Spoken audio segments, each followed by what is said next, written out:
हमारे ये Covid park के निदेशक एक अपनी अलग छवि, स्वच्छ और ईमानदार। अच्छा बैठ जाओ, एक नारा लगाओ, भारत माता की जय। अब बैठे रहो। वाइल्ड लाइफ के प्रति लोगों का झुकाव तब होगा जब स्थानीय लोगों को रोजगार मिलेगा। अगर स्थानीय लोगों को रोजगार नहीं मिलेगा तो कहीं ना कहीं जानवरों के प्रति आक्रोश होता है। और एनआईसी को साइट को सही करने वाला एक आदमी नहीं मिला, और ये डॉक्टर साहब की तारीफ है। अगर किसी ने एनआईसी से हटाया, अगर उससे मुक्त कराया, तो वो डॉक्टर साहब ही हैं। अभी टाइगर आपके बगल से निकला, इधर से कभी कुछ किया नहीं किया ना।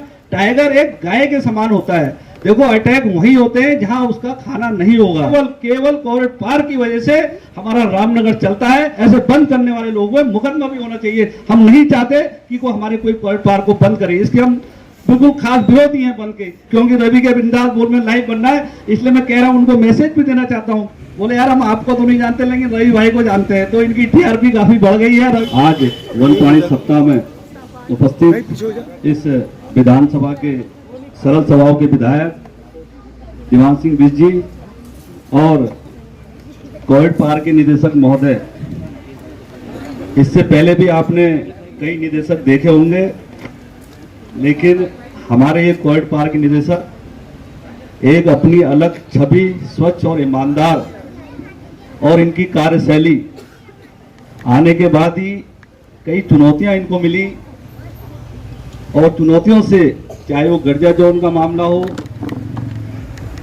चाहे वो जब हाथी दिवस है, हाथी दिवस में स्थानीय लोगों को रोजगार देने की बात हो, हाथी दिवस के मामले में जब हाथी हमारे फसलों को नुकसान करता है, और हमने वन्य जीव प्राणी सप्ताह भी मनाना है, लोगों को जागरूक भी करना है, और हाथी से ही बचना है, लोगों को रोजगार भी देना है।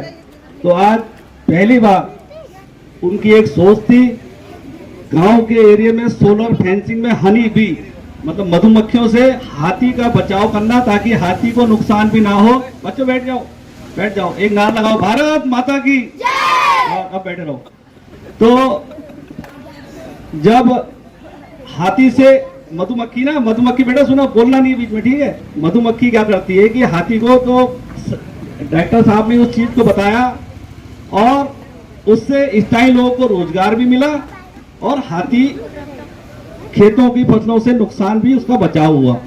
अभी मैं कुछ महिलाएं देख रहा हूँ, यहाँ पारुल भी बैठी है, इसकी शादी भी हो गई पारुल की, और यहाँ बैठी है, और सामने कमला भी दिख रही है। तो कहीं ना कहीं मुझे लगता है ये भी इन्हीं की उपलब्धि है कि महिला समूह के माध्यम से जो महिलाओं को नेचर गाइड, और उसके लिए अगर आप यहाँ पर दिख रहे हैं, तो कहीं ना कहीं ये भी एक आता है कि निदेशक महोदय, देखो, वाइल्ड लाइफ के प्रति लोगों का झुकाव तब होगा जब स्थानीय लोगों को रोजगार मिलेगा। अगर स्थानीय लोगों को रोजगार नहीं मिलेगा तो कहीं ना कहीं जानवरों के प्रति आक्रोश होता है। अगर इनको रोजगार मिला है, अब ये आनडंडा से पीछे बैठी है, ये इसका नाम भूल जाता हूँ मैं, अगर इसकी खेत में अभी डियर आ गया, हाथी कुछ खा जाता है, तो इसको भरोसा है कोई बात नहीं, खा लेगा। अगर मेरी एक गाय या कुछ मिल जाएगा, 800 रुपए मुझे मिल जाएंगे, तो कोई बात नहीं, तो उसको भी ये कुछ नहीं करती है। तो कहीं ना कहीं स्थानीय लोगों को रोजगार मिलने से इस चीज का रहता है कि वाइल्ड लाइफ हमारा सफल हो गया, और उस दिशा में डॉक्टर साहब अपना काम यहाँ पर बखूबी कर रहे हैं। आपको मैं बताऊंगा, एक एनआईसी की साइट थी, विषय इसका है, कितने भी एनआईसी से हम बहुत ज्यादा दुखी हो गए थे, और एनआईसी को साइट को सही करने वाला एक आदमी नहीं मिला, और ये डॉक्टर साहब की तारीफ है। अगर किसी ने एनआईसी से हटाया, अगर उससे मुक्त कराया, तो वो डॉक्टर साहब ही हैं। इनके लिए ताली बजनी चाहिए इस मामले में। इस मामले में हर कोई इस बात को कहता है, और मानते भी हैं। हमारे उप निदेशक दिवगंज जी, मुझे इनकी भाषा शैली बहुत अच्छी लगती है, इनका बोलना बड़ा प्यारा। और हमारे रामनगर वन प्रभाग भी देख रहे हैं, इधर भी हमारा रामनगर वन प्रभाग के डीएफओ भी है, और डिप्टी डायरेक्टर भी है, और बहुत अच्छा कार्य कर रहे हैं अपने क्षेत्र में दिवगंज जी।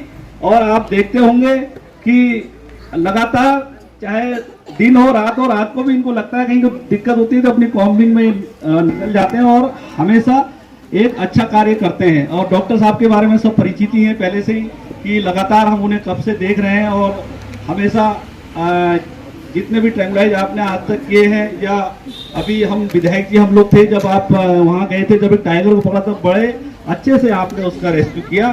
तो और हमारे जगमोहन सिंह बिष्ट जी पूर्व छात्र संघ अध्यक्ष भी हैं, भाजपा के नेता हैं, हरेंद्र बर्गली जी, क्योंकि मैं काफ़ी पहले से इनको जानता हूँ, मेरे मित्र भी हैं हरेंद्र बर्गली जी, और यहाँ पर उपस्थित सभी फॉरेस्ट के कर्मचारीगण अधिकारीगण, मैं आपका इस वन प्राणी सप्ताह में हार्दिक स्वागत हार्दिक अभिनंदन करता हूँ। मेरा मेन विषय यही है कि हाथी आज जो सेवानिवृत्त हो रहे हैं, गोमती को सबने देखा है, गोमती को, और 66 शायद इसकी 66 वर्ष हो गए, आज ये रिटायर हो रही है। इन्होंने बहुत सेवाएं दी। सेवाएं इसकी इसलिए भी है, अगर माना बारिश में बिजरानी का नाला है, अगर नाला आ जाता है, अगर कर्मचारी को राशन नहीं पहुंच रहा है, तो ये कर्मचारी के लिए भी एक विषय है कि उनको राशन भी यही हथनी पार करा के देती थी, तब जाके कर्मचारियों की भूख मिटती थी। वो कार्य भी इस गोमती ने किया हुआ है।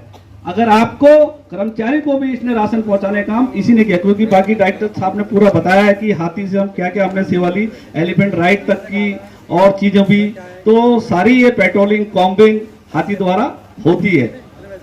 और एक ब्रांडी जो डॉग है, इसके बारे में इन्होंने बताया। तो आज इस सब को लेकर वन प्राणी सप्ताह जो मनाया जा रहा है, इसके लिए मैं हमारे यहाँ के कर्मचारीगण और अधिकारीगण सब बधाई के पात्र हैं कि वास्तव में ये छोटे नन्हे बच्चे हैं, आने वाली पीढ़ी, इनको ही शिक्षा लेनी है कि हमने वन्य जीवों को बचाना है। वन्य जीव कुछ नुकसान नहीं करते जब तक आप उसको छेड़ोगे नहीं। आपने कितने बार देखा होगा, कब से आप आमडंडा में रह रहे हैं, कभी टाइगर आपके बगल से निकला, इधर से कभी कुछ किया नहीं किया ना। टाइगर एक गाय के समान होता है। देखो, अटैक वही होते हैं जहां उसका खाना नहीं होगा। पहाड़ों में क्यों अटैक हो रहे हैं? अगर पहाड़ों में हमने हिरन मार के खा दिए और डियर मार, पूरा काकड़ खा दिया, कुछ उसको कुछ खाने को नहीं मिलेगा, तो वो बच्चों को मार देता है। बच्चों को आप देखते हैं कितनी घटनाएं होती है, तो वहां पर उनका खाना खत्म हो रहा है। यहाँ खाना पर्याप्त मात्रा में है, तो कहीं ऐसी दिक्कत नहीं आती। अटैक की घटना तब होती है जैसे एक आमडंडा नीचे वो रोड अगर क्रॉस करता है, अचानक आ गए, अचानक उसके सामने आ गए, तो कहीं ना कहीं उसको लगता है कि, या उसके कहीं छोटे छोटे बच्चे हैं, आप उसके सामने पहुंच गए, तो ऐसी स्थिति में एक्सीडेंट होते हैं। बाघ की वजह से हमारा रामनगर बहुत अच्छा चल रहा है। आप काशीपुर चले जाओ, और जगह इतना रोजगार नहीं है, लेकिन रामनगर में मैं कहता हूं चैलेंज के साथ इतना रोजगार है कि हमारा कॉर्पोरेट पार्क, केवल कॉर्पोरेट पार्क की वजह से हमारा रामनगर चलता है। और जो ये हड़ताल की बार बार ये बात करते हैं, तो मैं इसका कड़ा विरोध करता हूं। 3 महीने बंद होने के बाद फिर आप लोग बंद करते हैं। उन लोगों से पूछो जिनके चूल्हे खाली इन्हीं टूरिस्ट से चलते हैं, उनका घर इन्हीं से चलता है, राशन पानी। एक टूरिस्ट अगर आता है, बीच में इतना सन्नाटा था, 1-2 तारीख को अक्टूबर में इतनी भीड़ थी, उस भीड़ से अगर वो गेस्ट आता है तो पानी की बोतल लेता है, राशन वाले से अगर कहीं वो होटल में रुकेगा तो उसका आटा चावल ये सारा। और हमारे जो यहाँ गाइड हैं, जिप्सी हैं, 1 महीने में 2 दिन काम आता है, उसमें आप लोग बंद कर देते हो। तो ये बंद नहीं होना चाहिए। और मैं कहना भी चाहता हूं, अगर ऐसी कोई सर कार्रवाई होती है, ऐसे बंद करने वाले लोगों में मुकदमा भी होना चाहिए। हम नहीं चाहते कि कोई हमारे कोई पार्क को बंद करे, इसके हम बिल्कुल खास विरोधी हैं बंद के। एक ले दे के 7 महीने पार्क खुलता है, 5 महीने बंद रहता है, फिर तुम उसको फिर बंद करने आ जाते हो। तो मैं इसकी कड़ी क्योंकि रवि के बिंदास बोल में लाइव बनना है, इसलिए मैं कह रहा हूं, उनको मैसेज भी देना चाहता हूं। रवि के बिंदास बोल बिल्कुल लाइव बना रहे हैं, और रवि भाई हमारे एक अच्छे पत्रकार भी हैं, बाकी पत्रकार भी यहाँ बैठे हैं, त्रिलोक रावत जी हैं, तो रवि भाई को पहचान लो। एक दिन ऐसा हुआ, मैं इनके साथ पौड़ी गया, बोले यार हम आपको तो नहीं जानते लेकिन रवि भाई को जानते हैं, तो इनकी टीआरपी काफी बढ़ गई है रवि भाई की। हम बैठे हैं एक दिन, जग्गू भाई हम लोग बैठे थे, कहाँ पर की बात थी रवि भाई? हो ये कौन सा था? सावलदे की। तो हम बोले, तो ये बोले इनको जानते हो, ये नगर अध्यक्ष बीजेपी मदन जोशी और ये विधायक जी के पुत्र जगमोहन जी। उन्होंने कहा हम इनको नहीं जानते, हम तो रवि भाई आपको जानते हैं। तो ऐसे हमारे रवि भाई। और बच्चों, तुम जानते हो रवि के बिंदास बोल, जानते हो ना? और मैं ज्यादा ना कहते हुए एक बार पुनः सबका हार्दिक स्वागत अभिनंदन, और आपको वन प्राणी सप्ताह की सफल जो कार्यक्रम हुआ इसकी बधाई देता हूं। जय हिंद, जय भारत, जय उत्तराखंड।